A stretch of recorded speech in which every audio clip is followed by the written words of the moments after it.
Olá, estudantes, sejam todos bem-vindos à videoaula do módulo 1, unidade 2, da disciplina de Marketing Socioambiental. Eu sou o professor Felipe Quevedo e sou professor responsável por essa disciplina. Então, o módulo 1 tem como título Marketing Social, né? Nós temos na disciplina de Marketing Socioambiental o nosso primeiro módulo focado na questão social inicialmente, e a unidade 2 tem como título Plano de Marketing Social. O objetivo de aprendizagem desse módulo é compreender os conceitos e a importância do marketing social no contexto atual. Então vamos lá, né? Já falamos na primeira unidade sobre os principais conceitos do marketing social, né, o que ele significa e a grande questão central que é a influência do comportamento, né? Então, o grande objetivo é que eu tenha um processo de persuasão, agora não para necessariamente vender um produto, mas para que as pessoas possam adotar comportamentos que sejam benéficos para a sociedade como um todo. E agora, nessa segunda unidade, a gente vai ver algo mais prático do ponto de vista de planejamento para que isso aconteça. Então, nós veremos o plano de marketing social. Então, nós veremos o passo a passo, né? Todos os passos necessários para que eu desenvolva um plano de marketing social que seja efetivo. Então, embora esse modelo ele seja similar aos planos de marketing, vamos dizer assim, tradicionais, né? Ou desenvolvidos em organizações com fins lucrativos, tem três aspectos que é importante destacar que vai diferenciar um plano de marketing tradicional de um plano de marketing social, ou que tem objetivo de que as pessoas adotem um comportamento social, um comportamento positivo, benéfico para a sociedade. Então, o primeiro aspecto, no marketing social, o objetivo é influenciar o comportamento de um público-alvo, né? Lembrando que sempre que eu vou fazer qualquer tipo de processo de planejamento mercadológico, o meu foco é em um público específico, né? Porque as ações têm que ser efetivas para alguém. E aí, se eu faço algo muito genérico, a minha efetividade ela cai, né? Ela vai atender algumas pessoas, não vai atender outras. Então, eu tenho sempre que focar em um público-alvo, tornando importante identificar o alvo antes de determinar o comportamento específico que o plano promoverá, né? Então, isso é muito importante. Primeiro, eu determino isso. Depois, aí eu vou construir esse plano mercadológico. Segundo aspecto, a concorrência ela não vai ser identificada na análise situacional. Então, aqui eu não tenho necessariamente os produtos substitutos ou quanto o mercado é competitivo, porque vejam bem, o objetivo não é vender um produto, não é desenvolver ou construir uma imagem de marca no consumidor, né? É que ele desenvolva ou que ele adote novas ações que sejam benéficas para ele e para a sociedade como um todo. Então, a gente espera que até o passo 4, né, dos nossos passos aqui que nós adotaremos no processo de planejamento, quando realizamos pesquisas de público relacionadas ao comportamento desejado. Então, eu só vou entender quais são os comportamentos, de alguma forma, que são maléficos ou que vão concorrer com o comportamento adequado lá no quarto passo, e não no início. Tá? Então, esse é outro ponto de diferença no marketing tradicional, no plano de marketing tradicional e um plano de marketing social. Em terceiro aspecto aqui, as metas vão ser as medidas quantificáveis do plano. Então, aqui vai ser algo bem específico para a adoção do comportamento que eu estou trazendo, tá?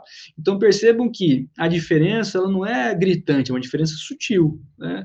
Pensando em um planejamento tradicional e um planejamento focado em marketing social. Mas são essas questões que chamam a atenção quando a gente vai diferenciar esses dois grandes processos de planejamento. Então, vamos lá, já sem delongas, iniciar o nosso processo de planejamento de marketing social e seguir os passos, tá? Então, passo 1, eu vou descrever a questão social, o background, a finalidade e o foco, tá? O que é isso? Então, vou começar aqui por notar a questão social que o projeto vai abordar. Então, qual é a questão social que o meu plano de marketing ele tem como foco? É a questão do tabagismo, como a gente já falou na aula anterior, é uma adoção de comportamento de atividade física, tem a ver com uma alimentação mais balanceada, para que eu tenha mais saúde de maneira geral, independente necessariamente do peso, tem a ver com evitar comportamentos que sejam maléficos, né, como, por exemplo, agressões, coisas do tipo. Enfim, qual é a questão social que eu estou abordando. Então, esse é o primeiro ponto. Depois, resuma os fatores que levaram ao desenvolvimento do plano. Então, qual que é o problema? O que aconteceu? Do ponto de vista de marketing ou de marca. A marca está relacionada com algo ruim ou ela tem algum tipo de associação que eu quero de alguma forma vencer. Eu estou trabalhando com algum tipo de campanha, então é um mês específico, né? Então eu estou na campanha do mês da cor tal. O que eu estou fazendo? Então, o que aconteceu que motivou esse plano mercadológico? Depois, vou desenvolver uma declaração de propósito que esclareça o benefício de uma campanha de sucesso. Então, o que eu vou trazer, o que eu vou ter como benefício se a minha estratégia der certo? Quais são os comportamentos que virão, em que magnitude, então, o que eu ganho com isso? E eu vou selecionar o foco. Então, por exemplo, reduzir o uso de pesticidas, por exemplo, foco. Né? Então, é importante que as ações sempre tenham um foco bem definido, porque senão fica difícil depois de mensurar o resultado, a campanha fica pouco direcionada, podem ser muitos comportamentos a serem modificados, o que dificulta a ação, tanto do ponto de vista de você conseguir ter mais ações, mais recurso gasto, para tentar, de uma forma, influenciar vários comportamentos, como o próprio resultado fica dificultoso, né? Porque eu tenho muita coisa para influenciar, e isso não é simples de ser feito. Então, quanto mais foco, melhor. Então, aqui, por exemplo, ó, trecho do plano de redução do lixo. Então, no início dos anos 2000, estimava-se que anualmente no estado de Washington, né, nos Estados Unidos, mais de 7 milhões de quilos de materiais eram jogados e carregados pelo vento nas estradas interestaduais, estaduais e locais. Outros 2,7 milhões de quilos eram lançados em parques e áreas recreativas. Tá? Então, os programas financiados aqui pelo Departamento de Ecologia, né, gastaram mais de 4 milhões de dólares por ano, mas a equipe estimou que apenas 25% a 35% total de lixo havia sido apanhado. Então, perceba que você tem um problema aqui bem delimitado, né, o que aconteceu. Então, o lixo dá à paisagem um aspecto desagradável, prejudica a vida selvagem em seus habitats, e é um risco em potencial para os motoristas, né, que podem ser atingidos por qualquer coisa, né, de um cigarro aceso a uma garrafa de cerveja vazia, né, ou mesmo uma garrafa não vazia.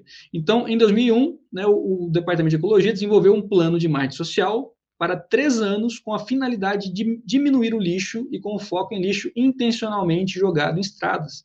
Tá vendo? Então, você tem isso muito bem definido. Qual que é o problema? Eu tenho muito excesso de lixo, né? E o que eu quero fazer? Eu quero diminuir o lixo, mas não é qualquer lixo, ó. Lixo intencionalmente jogado em estradas.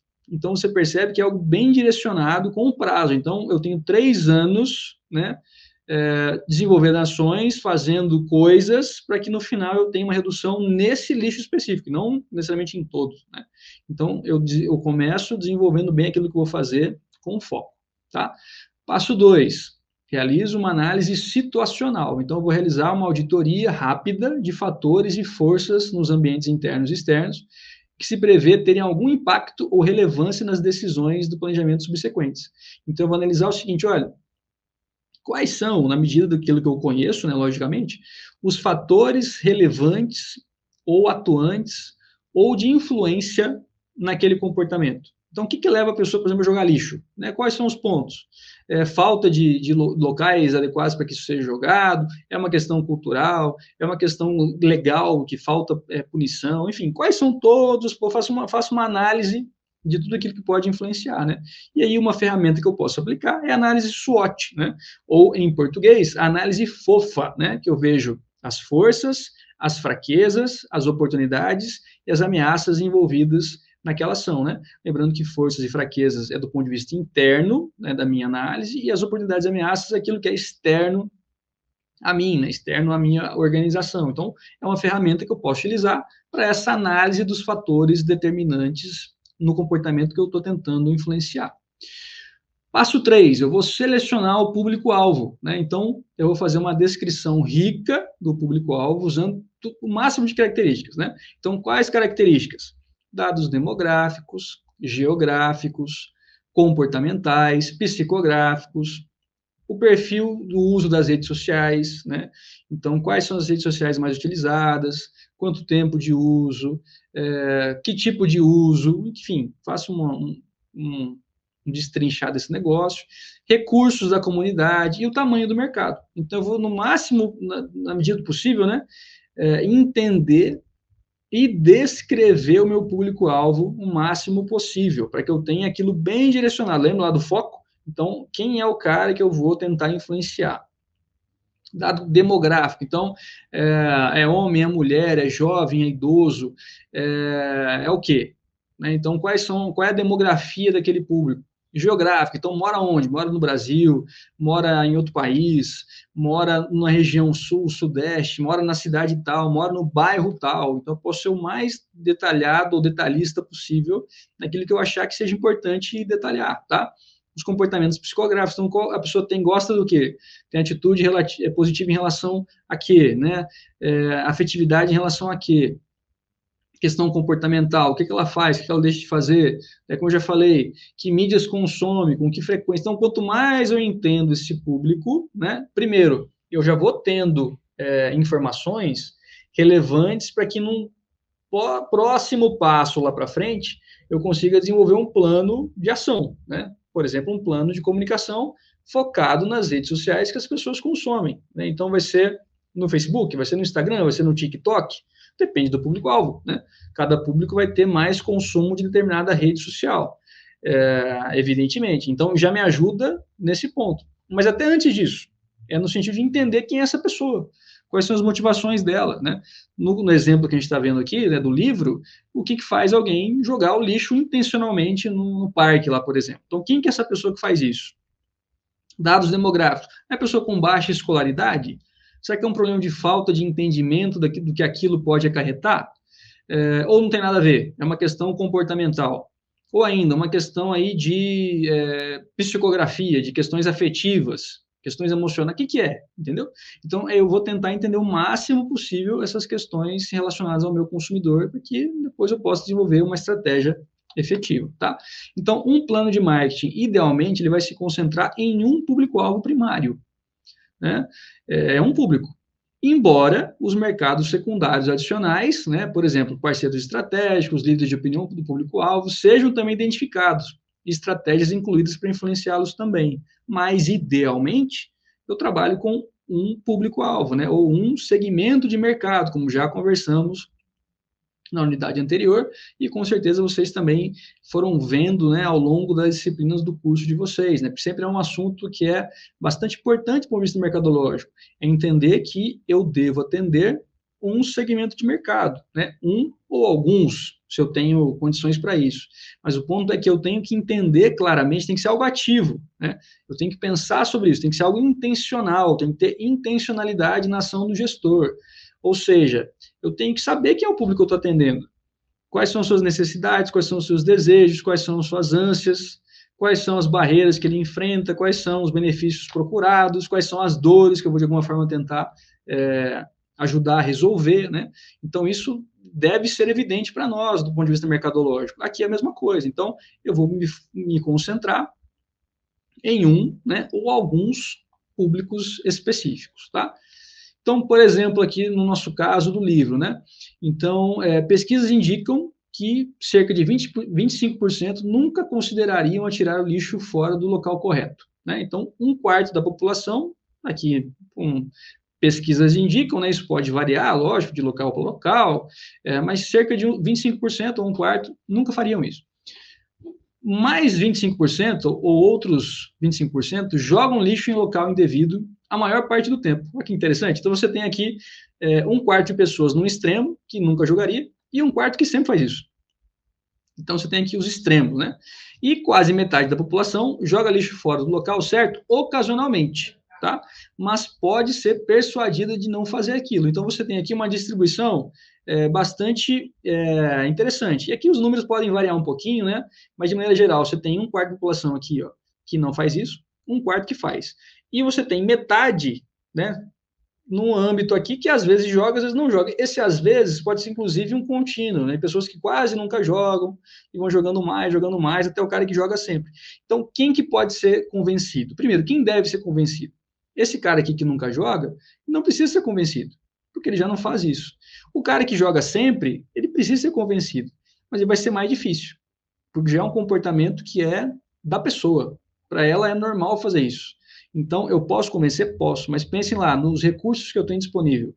Será que eu tenho recurso disponível tempo disponível, e aí no caso eu tinha 3 anos para esse exemplo, suficiente para conseguir mudar a cabeça dessa pessoa aqui que joga sempre, e sabendo que eu tenho aqui 50% que jogam ocasionalmente e por isso talvez estariam mais abertos a mudança de comportamento. Então percebam que esse entendimento do público-alvo, só nesse exemplo aqui, que é um comportamento só, já nos indica com quem eu devo trabalhar, quem eu devo focar nesse caso. É esse pessoal que está no meio. Né? E se eu tivesse aqui mais clareza, eu diria até que esse pessoal que está aqui primeiro, e conforme eu for trabalhando, eu vou andando aqui na solta lateral do cara que joga sempre. Então, eu já foco em alguém que eu sei que está mais propenso a ter uma mudança de comportamento, inicialmente, para que eu tenha um ganho de recurso, e eu já tenho uma modificação, um impacto real, um resultado real. Porque aqui, ó, se eu consigo modificar o comportamento desse pessoal, perceba que eu tenho 25%, mais 50% já é 3/4, 75% da população. Então, se eu tivesse aqui, ó, se eu transformo todo mundo aqui em pessoas que nunca jogam, já diminuiria grandemente a quantidade de lixo descartado de forma errada. Por quê? Porque eu teria só 25% fazendo isso. Né? Então, tem uma série de benefícios em trabalhar com esse público específico, mas eu só vou saber disso se eu fui lá no passo 2 e entendi quem é o meu público-alvo. Né? Então, aqui ó, havia 2 públicos principais para a campanha, os que jogam lixo em local inadequado e os que não fazem. Né? E o público-alvo para o lixo inclui os segmentos relacionados ao comportamento que criam a maior parte da sujeira intencional nas estradas. Né? E aqui no caso, eu já vou agora entender quem que é esse cara, ó, motorista ou passageiro, né, que jogam ponta de cigarro, recipiente de bebida alcoólica, embalagem de alimentos, enfim, coisas desse tipo.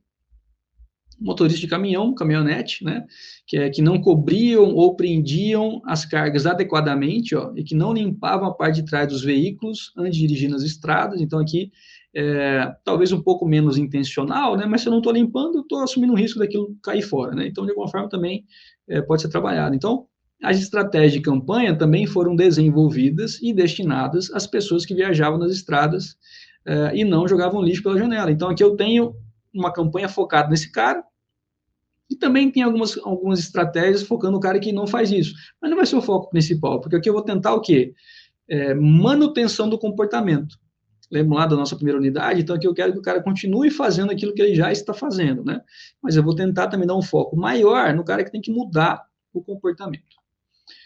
Passo 4, então eu vou definir os objetivos comportamentais e as metas-alvo. Então eu vou agora tentar tornar mais quantificável, mais palpável aquilo que eu quero atingir, aquilo que eu quero alcançar, tá?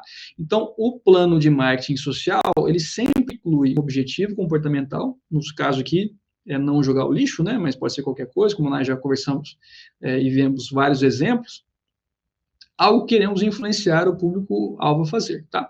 Então, esse é também o ponto no plano de marketing que estabelecemos medidas quantificáveis em relação aos nossos objetivos. Então, quantos por cento de diminuição ou de incremento, ou quantas pessoas vão mudar, enfim, eu vou tentar quantificar aquilo que eu quero atingir, para que eu até possa monitorar isso e ver como que eu estou seguindo, se eu estou atingindo ou não estou atingindo os meus objetivos, tá?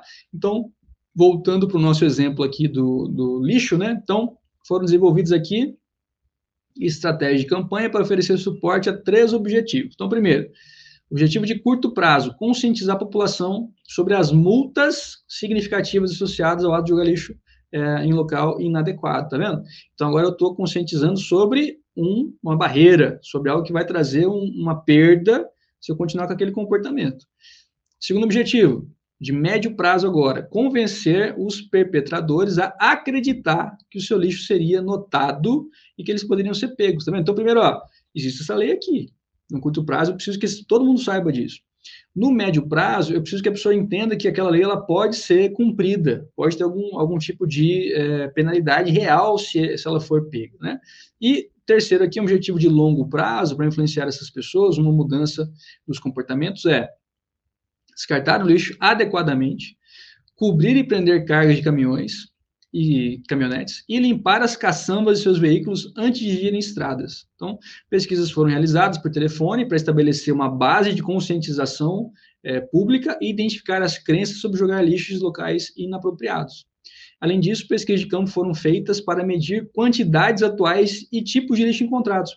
Então, percebam que, por longo prazo, o que eles fizeram? Nesse caso específico, uma pesquisa inicial para saber de onde eles partiriam. Então, a primeira pesquisa de conscientização, quantas pessoas rapidamente, o que você acha sobre isso? Você joga? O que você acha disso aqui? Então, nível de conscientização. Para quê? Para que ao final da campanha eu possa repetir essa pesquisa e ver a alteração. Então, se eu tinha, sei lá, 50% de pessoas que acreditavam no negócio, ao final da campanha, quanto eu cresci? Ok? E eu também fiz aqui nesse caso uma campanha, ou melhor, uma pesquisa tentando identificar quantidade e tipo de lixo, para que ao final dos 3 anos eu possa novamente mensurar a quantidade, eu espero que tenha caído, e identificar também que tipos de lixo foram jogados, né? Eu imagino que eles tiveram alguns focos nesses lixos intencionais, então em garrafinha, coisas que poderiam ser descartadas aí conforme a pessoa está dirigindo. Então, eu estou quantificando para que depois eu possa ver e medir o resultado das minhas ações. Passo número 5 é identificar as barreiras, benefícios e motivadores do público-alvo, concorrência e outros fatores de influência. Então, aqui agora eu vou identificar como é o padrão de comportamento, focando no meu consumidor, justamente pensando naquilo que a gente já conversou, né, sobre proposta de valor, entender o que está relacionado com os custos ou barreiras e os benefícios desse determinado comportamento que eu estou tentando influenciar, né? Então, entender o que seu público-alvo está fazendo ou prefere fazer, né, que é a concorrência, no caso aqui, jogar lixo, por exemplo, e quais barreiras reais e ou percebidas são apresentadas por ele para a adoção desse comportamento proposto, quais benefícios ele quer em troca, né? E o que motivaria a comprá-lo ou adotar aquele comportamento. Em outras palavras, o que eles pensam desse negócio? Tá? Então, eu tenho que entender, na cabeça do consumidor, nesse caso aqui, o que ele pensa em relação a jogar lixo? Por que ele faz isso? Qual é a barreira para ele não jogar no lugar inadequado? Né? Ou qual que é o ganho que ele tem com isso? Ah, não, só porque está aqui eu já joguei fora. E não tem nenhum tipo de punição, por exemplo. Entendeu? Então, eu tenho que entender o que está na cabeça do cara, né? Quais são as barreiras, motivações, qual que é, na cabeça do consumidor, na percepção do consumidor, essa conta que ele faz na cabeça dele das barreiras ou custos e os benefícios com determinado comportamento. Para que aí, então, eu possa entender como que eu consigo manipular essa percepção para que ele exerça, né, ou adote o comportamento que eu desejo que ele adote. O passo número 6 é desenvolver, então, uma declaração de posicionamento. Então, o que é isso? Uma declaração de posicionamento, ela vai descrever como você deseja que o seu público-alvo veja o comportamento que deve adotar em relação a comportamentos concorrentes. Então, aqui, ó, o que é posicionamento? Posicionamento é quando eu tenho algo comparado com outra coisa. Então, toda posição, ela só vai ser relevante quando eu tenho algo para comparar. Então, por exemplo, altura. Né? Você é alto ou você é baixo? Depende de quem você está do lado. Então, eu, por exemplo, eu tenho 1,80. Eu sou alto ou baixo? Comparado com pessoas de 1,60, eu sou alto. Comparado com pessoas de 2 metros, eu sou bem baixinho. Então, depende de como eu estou posicionado. Então, aqui a ideia do posicionamento sempre é essa. Uma marca em relação às demais, né? Como é que eu me posiciono frente à minha concorrência? Aqui é a mesma ideia. Então, como que esse comportamento ele está posicionado em relação a não fazer isso, ou não adotar, ou fazer outra coisa contraditória, vamos dizer assim. Então, uma estratégia que ajuda a garantir a posição desejada é justamente o branding, é você pensar em como que eu vou construir uma imagem para aquele comportamento desejado, né? Então, por exemplo, o que eu vou associar ao ato de não jogar lixo para que aquilo possa mudar o posicionamento ou mudar a imagem que o consumidor tem em relação àquilo e que ele deseje, então, fazer aquilo, adotar aquele comportamento. Então, uma construção de imagem e de valor relacionado com aquele comportamento. Quando a gente fala branding, tem a ver com marca, né? O brand, em inglês, traduzindo para português, é marca. Então, branding é um processo ou todas as ações relacionadas com a construção de imagem de marca. Aqui é você adaptar essa ideia para o comportamento desejado, né? Então, imagem, posição, atributos relacionados com algo que eu quero construir para aquele comportamento. Então, a declaração do posicionamento, ela também vai orientar, de certa forma, o desenvolvimento depois do mix de marketing estratégico, né? Do composto mercadológico. Então, tudo começa com essa definição clara do posicionamento que eu quero atingir. Então, aqui, ó, por exemplo, qual que era a declaração de posicionamento nessa ação para a redução do lixo? Então, queremos que os motoristas acreditem que serão percebidos e pegos quando jogam lixo nas vias e que as multas serão mais pesadas do que pensavam. no final, queremos que eles acreditem que jogar lixo no local correto é uma opção melhor, especialmente mais barata. Tá vendo claramente qual é a posição aqui? Ó? Então, é uma posição em relação ao outro comportamento. Ó. Então, eu quero que ele perceba que jogar lixo, primeiro, ele vai ser pego. Segundo, vai ter uma multa mais cara do que você pensa. Então, no final, jogar o lixo no lugar correto vai ser menos pior. Vai ser mais barato para você, mais fácil para você. Tá vendo? Então, eles entendem que, na cabeça do consumidor, por que eu jogo lixo de qualquer jeito? Porque é mais fácil, porque não tem custo, porque ninguém vai me pegar, eu não vou ser multado. Então, essa é a percepção atual, né? Como é que a gente percebe isso? Derivando do que eles estão escrevendo aqui, né? A gente consegue inferir disso. E aí, a minha posição é justamente desconstruir essa ideia. Olha, você está sendo visto, você vai ser pego, você vai ser multado, essa multa é cara, então é mais fácil você fazer isso do que seguir com o que você tem feito, tá vendo?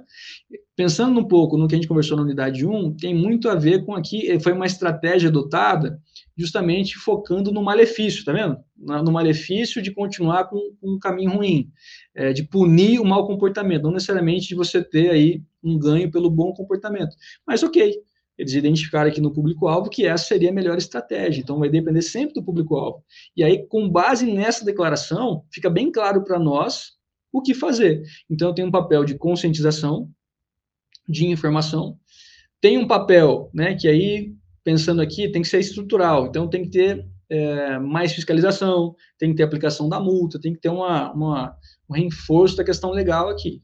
E aí, a partir disso, essa percepção ela vai mudando, né, conforme a estratégia for seguindo aqui, se der certo, ela vai mudando, porque o comportamento ele também vai mudando para menos lixo, para um comportamento socialmente desejado. Então, ó, o passo 7 é justamente o detalhamento dessas estratégias focando no mix mercadológico, ou nos famosos 4Ps, tá? Então, nessa sessão, nesse passo 7 aqui do plano de marketing social, você vai descrever as estratégias de produto, preço, prazo e promoção, os 4Ps do composto de marketing tradicional, né, ou clássico. Então, eu tenho que me certificar que eu estou desenvolvendo um mix na sequência, né, começando com o produto e terminando com a estratégia promocional. Então, o ideal é que eu faça isso na ordem correta, porque um vai puxando o outro, né? Então, se eu não conheço claramente qual é o produto, dificilmente eu consigo desenhar uma estratégia promocional adequada, né? Então, eu faço o produto, vou determinar o preço, os canais de distribuição e, por último, a minha promoção. Então, focando primeiro em produto. O que eu tenho que fazer? Descrever os níveis de produto principal, real e aumentado. Então, o que é isso? Produto principal consiste em benefícios que o público valoriza e acredita que vai experimentar como resultado da atuação que você está destacando. Então, quais são os benefícios que eu entendo que vão acontecer se eu tiver aquela ação, tá? Então, esse é o produto principal. O produto real, ele vai descrever os recursos reais do comportamento desejado. Então, qual que é a diferença entre um e outro? Tem a ver com a percepção do consumidor. Ó. No produto principal, benefícios que o público-alvo, ou melhor, que o público valoriza e acredita que experimentará. No produto real, eu vou ver aqui os recursos reais desse comportamento desejado. E o produto aumentado, ele vai se referir a qualquer objetos e ou serviços adicionais, tá? Que você incluirá em sua oferta ou que serão promovidos para o público-alvo, tá? Por exemplo, anonimato garantido a quem denunciar pessoas que jogam lixo em locais indevidos. Então, isso aqui é algo a mais, tá vendo? Então, é algo que, por isso, produto aumentado, benefício adicional, um serviço adicional que você também pode, de alguma forma, configurar no seu produto, nesse caso aqui específico, né, para a redução de jogar lixo em local inadequado. O preço. Então, vou mencionar aqui qualquer custo, seja monetário, né, taxas ou, enfim, outros custos relacionados ao programa que o público-alvo pagará e, se oferecido, quaisquer incentivos monetários, como cupons de desconto, compensação que você vai disponibilizar. Então, aqui eu vou tornar mais, vou pensar do ponto de vista monetário e até de outros custos que estão relacionados com a adoção daquele comportamento. Então, se você fizer isso, você vai ter esse custo. Ou ainda, se você fizer isso, você vai ganhar isso, você vai ter um desconto. Ou se você não fizer isso, você vai ter um desconto, enfim. Esse processo aqui. Nesse caso específico do lixo, fica muito claro para nós que o preço está relacionado com a multa alta, né, que a pessoa pode pagar se for pega jogando lixo em local inadequado. A praça, em princípio, onde e quando o público-alvo irá adotar o comportamento desejado, ou ainda adquirir qualquer bens tangíveis ou receber qualquer tipo de serviço relacionado com aquela campanha, tá? Então, a princípio, tem a ver com o local onde as coisas vão acontecer. Mas a praça também se refere ao sistema de entrega ou o canal ou canais de distribuição que você vai incluir aqui em qualquer estratégia relacionada à gestão desses canais, né? Então, se isso vai acontecer em um local específico, nesse caso aqui, né, na rodovia tal, naquele ambiente, mas, enfim, se não for no local específico, como é que vai chegar no consumidor o produto? Então, quais são os canais de distribuição, enfim, relacionado com o processo aí de onde isso também pode ser consumido, ou esse comportamento pode ser realizado. E o nosso quarto P, né, o último ponto aqui do nosso passo 7, é a promoção. Então, aqui eu vou definir as estratégias de comunicação persuasivas, abrangendo decisões relacionadas a mensagem-chave, mensageiros, canais de comunicação e elementos criativos, tá? Então, também deve incluir decisões sobre slogan e frases de efeito. Então, aqui eu vou desenhar todo o meu processo, ou estratégia de comunicação. Então, mensagem-chave, o que eu vou falar? Quem vai falar isso? Quem vai ser o porta-voz dessa campanha, né? Por onde isso vai ser veiculado, né? E de que forma ou que elementos criativos vão estar relacionados a essa fala, a essa comunicação. Então, aqui é todo o processo de comunicação, o que envolve a comunicação daquela mensagem para a influência e o comportamento a ser adotado. O oitavo passo, né, vou desenvolver um plano de monitoramento e avaliação. Então, caminhando já para o final, para o encerramento do nosso plano de marketing social, depois que eu desenvolvi as estratégias e detalhei por meio dos 4 Ps, eu tenho que ter um plano de monitoramento. Então, como é que eu vou vendo se está dando certo ou não? Então, o plano deve descrever quais são as medidas utilizadas para avaliar o sucesso do seu esforço, como e quando elas serão tomadas. Então, eu tenho que ter muito claro o que eu vou mensurar e em que momento eu vou mensurar, para saber se está dando certo ou não. Nesse caso aqui, ó, se o meu esforço está dando certo ou não. Esforço, recurso gasto, enfim, aquilo que eu estou fazendo para buscar aquele comportamento desejado. Então, as medidas geralmente vão se enquadrar em uma das 4 categorias. Então, medida de entrada, então quais são os recursos destinados à campanha, medidas de saída, que são as atividades da campanha, medidas de resultado, que é a resposta do público-alvo e as mudanças no conhecimento, crença e, principalmente, no caso, o comportamento. E, por último, as medidas de impacto. Então, quais são as contribuições para o propósito do esforço? Então, por exemplo, aqui, melhoria na qualidade da água está relacionada. Então, o impacto é algo maior que vai além só dos benefícios ou dos resultados para aquela população. Então, é algo que vai além, né, que impacta de forma mais abrangente aquela situação. Então, por exemplo, aqui, no nosso caso da redução do lixo, né? Então, um levantamento de base dos residentes do estado de Washington foi planejado para medir e, em seguida, rastrear a conscientização sobre as multas pesadas associadas ao ato de jogar lixo fora do devido lugar e a conscientização sobre a disponibilidade do telefone gratuito para relatar descartes indevidos de lixo. Então, os registros internos eram usados para avaliar o número de chamadas para a linha direta e os levantamentos periódicos da composição de lixo para medir mudanças nas categorias específicas de lixo nas estradas. Então, percebam que quais são aqui os monitoramentos. Eu sei qual é o nível de conscientização inicial e vou monitorando isso para ver o crescimento, tanto de multa por jogar lixo, como desse telefone que eu posso lá, num comportamento, num produto ampliado, fazer uma denúncia anônima, por exemplo. Eu vou monitorando como isso vai avaliando, vou monitorando a quantidade de chamadas nesse telefone para denúncia e vou monitorando também o lixo, para entender se ele está diminuindo, se ele está mudando. Então, você tem aqui claramente as formas de monitorar e avaliar as ações desempenhadas. O passo 9 é estabelecer o orçamento, né, encontrar fontes de financiamento. Então, vou sintetizar aqui os requisitos de financiamento, comparar com outras fontes disponíveis, potenciais. Então, um processo aqui de identificar as melhores fontes, né? E somente o orçamento final vai ser apresentado nessa sessão, né? Então, delineando fontes de financiamento, garantido, refletindo as contribuições dos parceiros. Então, aqui eu vou definir de onde vem o recurso financeiro necessário para desempenhar ou para colocar em prática o meu plano mercadológico. Plano mercadológico social, né?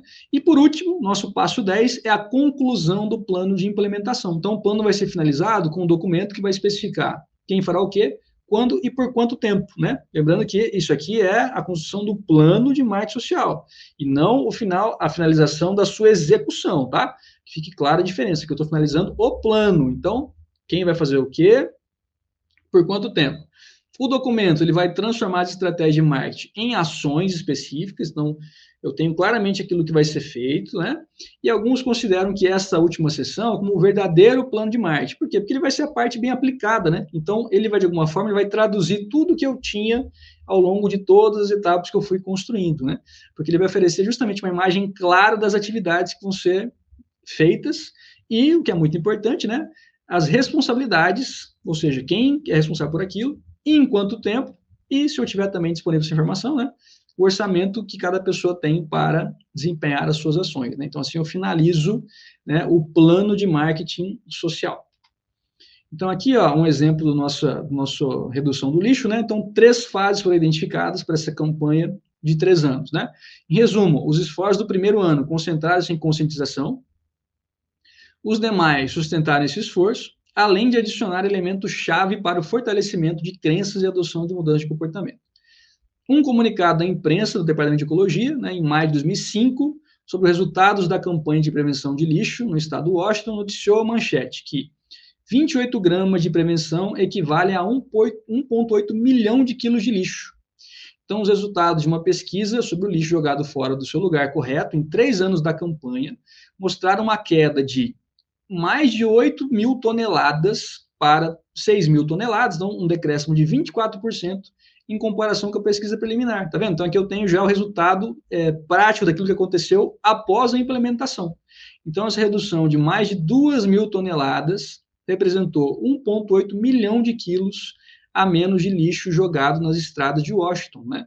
Além disso, houve em média 15 mil ligações para a linha direta por ano, tá vendo? Então você tem aqui já os resultados já após a implementação do plano mercadológico social, né, ou plano de marketing social, já com aquilo que era foco e com os resultados que ele trouxe, tanto do ponto de vista de redução do lixo, né, o que nos dá, de alguma forma, um entendimento que houve maior conscientização e também do número de ligações para a denúncia em relação a quem jogou lixo de forma inadequada.